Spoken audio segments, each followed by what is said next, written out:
जातनी हम परदेश में कमाए सुनाए प्यारिया हो, जाए के ना पड़ी बाजार से लियावे दर दर करिया हो।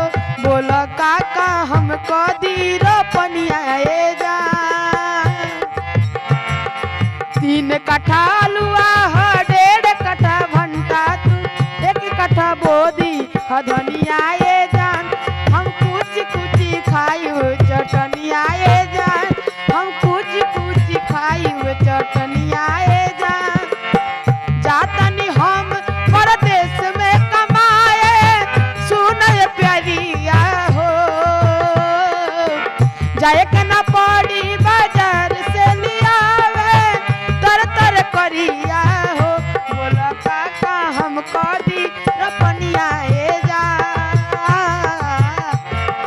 3 कट्ठा आलुआ हो 1.5 कट्ठा भंटा, तू 1 कट्ठा बोदी हो धनिया।